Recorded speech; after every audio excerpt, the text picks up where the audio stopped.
MCU Spider-Man 4 is set to be the highest anticipated Spider-Man film for a long time. Coming off the back of No Way Home isn't easy, and the creatives have got one hell of a job under their hands to try and pull off something that replicates or even follows how good No Way Home was. It's going to be really difficult, but in today's video, I'm going to give you guys a pitch for MCU Spider-Man 4 and what exactly I would do with the film. My name is Lewis, and welcome to the channel that loves Spider-Man just as much as you do. So I'm going to break this down into three categories. First, I'm going to talk about Peter Parker and his main arc throughout this film, what drives him and what makes him an interesting character to follow in this fourth installment. Next, I'm going to talk about the side characters and B-plots that may tie into Peter's story very closely. And then lastly, I'm going to cover the villains and why they're important and how they reflect Peter's story as well. So let's go. It's obvious that this film should be a more grounded Spider-Man story, so that's exactly the direction that we're going to go. You'd think this film would have more emphasis on Peter Parker's life than Spider-Man's,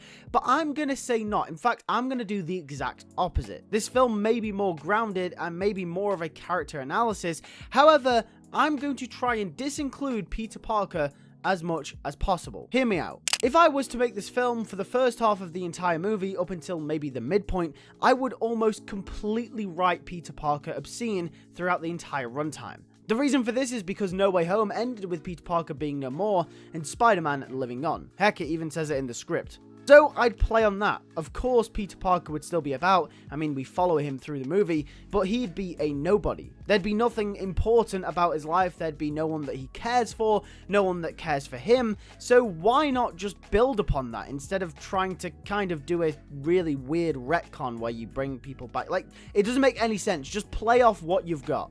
There would be no stakes for his personal life, but this is purely intentional. It's intentional to show the audience how little Peter now cares for himself, and would be able to reflect this visually. His hair would be longer, he takes less care of his room and his apartment, he may be slightly ruder and short-tempered with people, etc. His life as Spider-Man is all he is now, and he's fully embracing that. He is Spider-Man, he is not Peter Parker. And the inciting incident of this film is what really kicks us into gear, and that is Peter seeing Mary Jane Watson for the first time since the end of No Way Home. Now, why is this really important? Well, let me tell you. This time we see her, she will have red hair and will be more outgoing. She's changed since we saw her last. This sparks a massive dilemma within Peter. He's reminded of what his life used to be like and who he used to love. Not only MJ, but the memories of Ned and May all come back too, and by proxy that of Tony Stark and the life he lived before as well, and how it's so very different now. And thus Peter finds himself at this point in the film wanting to live the life of Peter Parker again, wanting that love back from MJ, but he's already too deep as Spider-Man. The sacrifice he made cannot be broken. So you can see where Peter's arc is generally heading in this film. He wants the love that he got as Peter Parker, however, he's already too deep as Spider-Man that he feels like he can't come back. And I think this is a good place to introduce some of the side characters into this film. The first and foremost will be MJ. Now, MJ won't actually be a massive character in this film, as the start would have you believe. She'll generally just be a background character, someone to remind Peter of what his life used to be like. If MJ is to return in this trilogy, I do believe it has to be slowly. It can't just be straight away. She has to be integrated into the story properly, because then that means that the end of No Way Home means absolutely nothing. So her purpose in this film will purely be to serve the fact that Peter's life is now at the stage that it is. However, the female lead of this film and the biggest side character is, of course, Felicia Hardy, aka Black Cat. Now, Black Cat is majorly important in this movie for two reasons. One, it gives someone for Peter to bounce off of, since he will be spending most of the film alone, and that could get quite monotonous for the audience. And two, she'll be a representation of everything that is wrong with Peter choosing to prioritize Spider-Man and neglecting his Peter Parker life. Now, Black Cat will be immediately introduced after the inciting incident with MJ, and this is because her character serves a great purpose in Peter's story. Peter, as we know, will be reminded of what his life was like, and he wants to feel that love again, as he feels so disconnected from society as he's been Spider-Man all the time. However, Black Cat seems to give him that happy medium, where he can fall in love with Black Cat as Spider-Man and not as Peter Parker. He can almost have the best of both worlds. This is how Peter will see it at first. Peter will fall for Black Cat, and Black Cat will fall for Peter Parker, for reasons that we will later discover in the movie as well. Black Cat's personal life doesn't matter to Peter, and Peter's personal life doesn't matter to Felicia.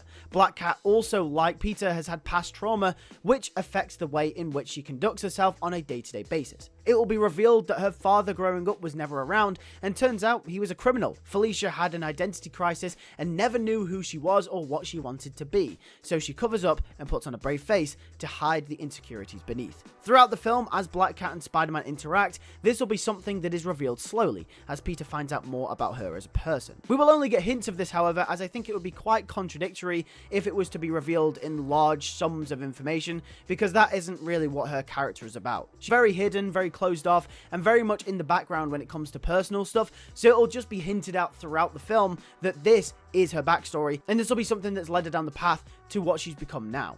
And no, before anyone asks, not be adapting that Ultimate Spider-Man Black Cat throws up on Peter scene. No, stop it. Black Cat will be a criminal at first, but Peter's infatuation with her gives her a slight leeway, just like it has done before in the comics and various adaptations. However, as the film goes on, Peter becomes more and more wrapped up in being Spider-Man, because when he is Spider-Man, he gets to be with Black Cat. Like I said, the best of both worlds. He gets to be Spider-Man and he gets to be loved. Black Cat is the love that he wants, but not the love that he needs. She's toxic for him, but he doesn't realize it, although he might understand it. And thus, the more the film goes on, the more shreds of Peter Parker start fading away. He is kicked out of community college, his apartment is overdue on bills, and Peter Parker truly is becoming just Spider-Man forever. This will be the midpoint of the film, and it will be a major hit of realization for Peter, when everything that had been struggling to keep him what made him Peter Parker all this time is eventually gone. He realizes at this point that something has to change within him, and at first he thinks the first step is to stop hiding. He will then reveal himself to Black Cat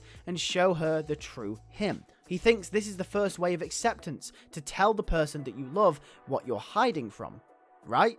You'd think so, but no, because when Peter does reveal himself to Black Cat, the person that he has fallen in love with, when he tries to tell her about him, about Peter Parker, she rejects him, tells him that she's not interested in Peter Parker, she's interested in him because he's Spider-Man. That she relates to him because that's the same thing that she's been doing for all of her life. You can see how their stories kind of intertwine, and they're kind of perfect, but also not perfect at the same time. And this is where Peter's arc will slowly start to come full circle, as he realizes that Black Cat isn't good for him, and neither is this life as Spider-Man. He has to find that balance once again, just like he had before.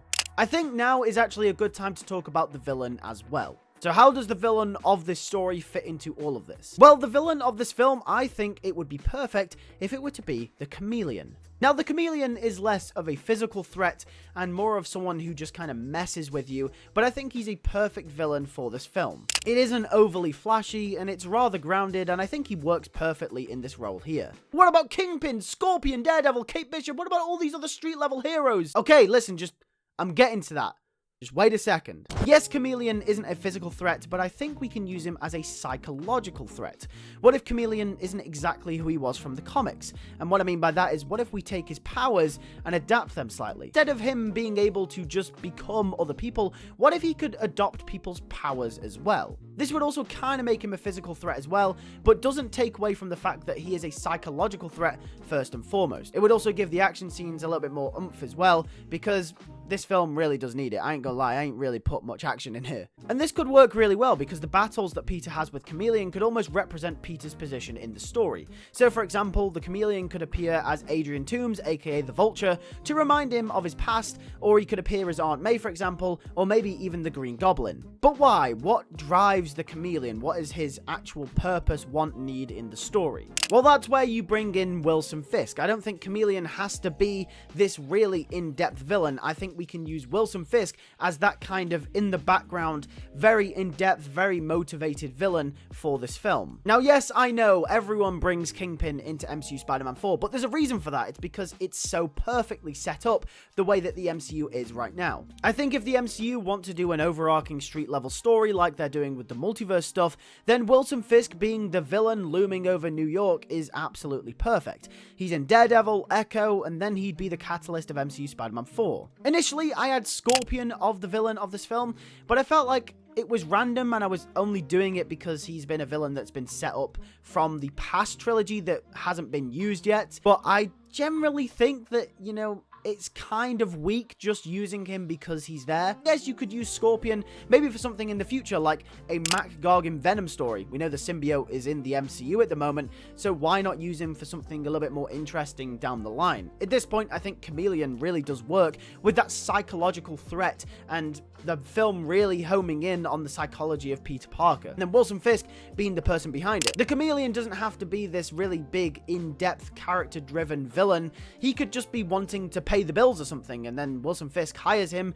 and puts him out to get rid of Spider-Man. It would also be about building Fisk's reputation, about the connections that he has with villains throughout the city, and the Chameleon could be maybe one of his biggest adversaries. Fisk would want to get rid of Spider-Man as well, because he sees him as someone that could very much take him out, and he needs to get to him first. And it would also make sense, because a large part of the film focuses on Peter ditching his personal life to focus on Spider-Man stuff, so you'd think that Spider-Man would kind of be about all the time, if you get what I'm saying. But either way, that is pretty much it for the villains, the side characters, and Peter himself. That is how I would handle MCU Spider-Man 4. Let me know if you would handle it differently in the comment section down below. I want to hear all your thoughts. Subscribe for more Spider-Man content. I'll see you guys in the next video. Take care and peace.